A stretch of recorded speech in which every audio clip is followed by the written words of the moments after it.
اعوذ باللہ من الشیطان الرجیم بسم اللہ الرحمن الرحیم اللہم صلی علی محمد وعلی آل محمد کما صلیت علی ابراہیم وعلی آل ابراہیم انک حمید المجید اللہم بارک علی محمد وعلی آل محمد کما بارکت علی ابراہیم وعلی آل ابراہیم انک حمید المجید۔ ناظرین، بیماریوں کے سلسلے میں، روحانی علاج اور بیماریوں کے سلسلے میں آج جس بیماری کا ہم ڈسکس کر رہے ہیں وہ انگلش میں اس کو آرتھرائٹس کہتے ہیں اور اردو میں اس کو گینٹھیا کہتے ہیں۔ ناظرین، گینٹھیا ایک ایسی بیماری ہے جو کہ بیسیکلی آپ کے ہڈیوں کے جوڑوں کی بیماری ہوتی ہے۔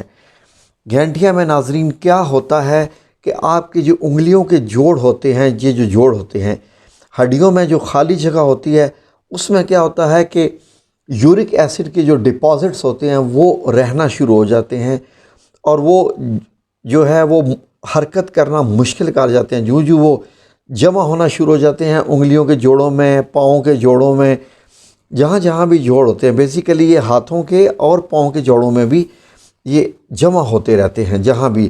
اب جیسے میں ہاتھ بند کر رہا ہوں، کھول رہا ہوں، لیکن کیا ہوگا کہ جب میری اس دونوں ہڈیوں کے بیچ میں جب کوئی ڈپازٹ جمع ہو جائیں گے تو جو کہ یورک ایسڈ کے جو ہے وہ ڈپازٹس ہوتے ہیں وہ بعد میں سخت ہوتے جاتے ہیں، جس سے ایک شدید تکلیف ہوتی ہے اور ہاتھ موڑنا مشکل ہو جاتا ہے، اور جب وہ ایک طرف کو زیادہ ہونا شروع ہو جاتے ہیں تو ہاتھ ٹیڑھے ہونا شروع ہو جاتے ہیں، انگلیاں بھی ٹیڑھی ہونی شروع ہو جاتی ہیں۔ تو ناظرین، اس صورت سے بچنے کے لیے آپ لوگوں سے بہت زیادہ ریکویسٹ ہے کہ دن میں بہت زیادہ پانی پیا کیجئے اور لیمو کا بھی استعمال شروع کر دیجئے۔ اب آپ کو ہم اس کا بتاتے ہیں کہ اس کا روحانی علاج کیا ہے، اس کے کیا اذکار ہیں اور کیا اس کا علاج ہے۔ بیسیکلی آپ لوگ اپنا یورک ایسڈ بھی چیک کراتے رہا کریں، یہیں سے یہ شروع ہوتی ہے۔ یورک ایسڈ آپ کا اگر 4 یا 5 آتا ہے تو وہ ٹھیک ہے، اگر وہ 6 سے اوپر ہے تو بارڈر لائن ہے، 7 پہ ڈینجر ہے۔ یہ کچھ مطلب ویلیوز ہیں، ہر جو لیبارٹری والے ہوتے ہیں جو یورک ایسڈ آپ کا ٹیسٹ کرتے ہیں تو وہ اپنے طریقے سے اس کو کیلکولیٹ کرتے ہیں۔ تو اس لیے ناظرین، سب سے پہلے اس کے اذکار سن لیجئے جو کہ آپ کو صبح شام کرنے ہیں گینٹھیا آرتھرائٹس کے لیے۔ ناظرین، صبح 100 دفعہ آپ نے تسبیح لے لینی ہے 100 دانوں کی۔ اس تسبیح پہ آپ نے پڑھنا ہے یا سلام، یا مومن، یا اللہ۔ پھر اس کے بعد آپ نے 100 دفعہ پڑھنا ہے یا رحمان، یا رحیم، یا کریم۔ پھر 100 دفعہ پڑھنا ہے لا حول ولا قوت الا باللہ، اور 40 مرتبہ پڑھنا ہے لا الہ الا انت سبحانک انی کنت من الظالمین۔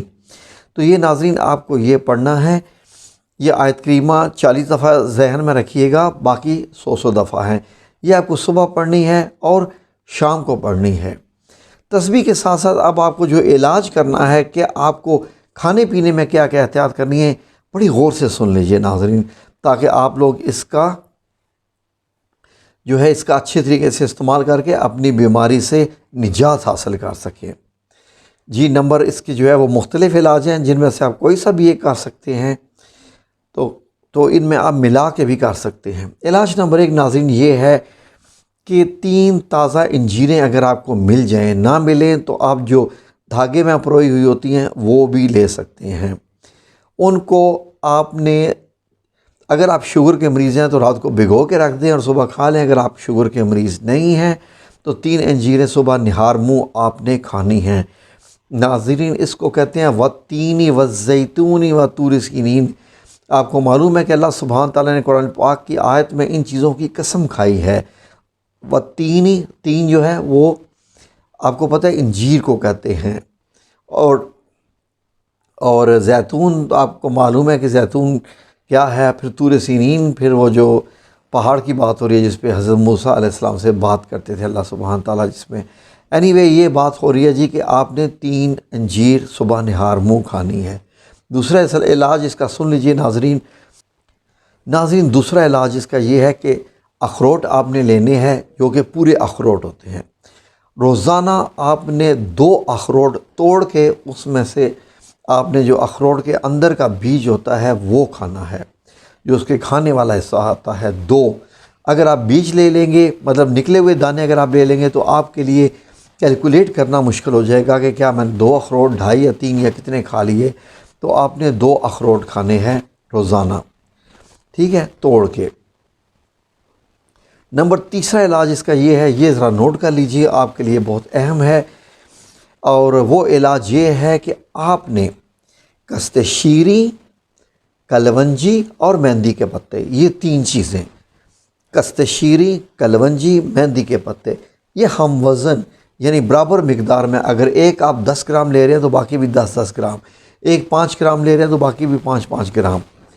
تو یہ آپ نے برابر کوانٹٹی میں لے کے اس کو پیس کے سارا جو ہے وہ، جیسے مہندی کے پتے ہوں گے سوکھے ہوئے، ان کو پیس لینا ہے، کلونجی کو بھی پیس لینا ہے، کست شیریں کا تو آپ کو پتہ ہے پاؤڈر ملتا ہے. یہ تینوں چیزیں ملا کے آپ نے ایک صفوف یا پاؤڈر بنانا ہے، جس کو عام زبان میں پنجابی میں پھکی بھی کہہ سکتے ہیں. یہ آپ نے بنانی ہے، اور اس کا استعمال یہ ہے کہ جب یہ بن جائے تو اس کو ایک بوتل میں ڈال کے رکھ لیجئے، اور دن میں 2 مرتبہ کھانے کے کچھ دیر بعد ایک چائے کا چمچ لے کے کھائیں، اور ساتھ اوپر سے پانی پی لیں. یعنی آپ نے بوتل میں ڈال لی ہے، وہ والا جو پاؤڈر بن گیا ہے، جو پھکی بن گئی ہے، پھر جب آپ نے کھانا کھا لیا اس کے 15 منٹ یا آدھے گھنٹے کے بعد، آدھا گھنٹہ بہتر ہے، ایک چمچ نکال لیں بوتل میں سے، کھا کے اوپر سے پانی پی لیں. تو یہ اس کے 3 علاج ہیں.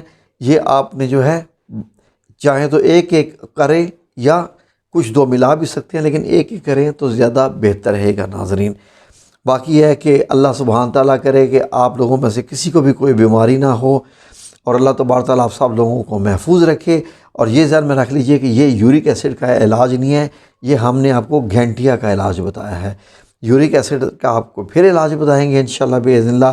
اللہ تعالیٰ آپ کو اپنی حفظ و امان میں رکھے، دعاؤں میں یاد رکھیں. آمین یا رب العالمین برحمتک یا ارحم الراحمین.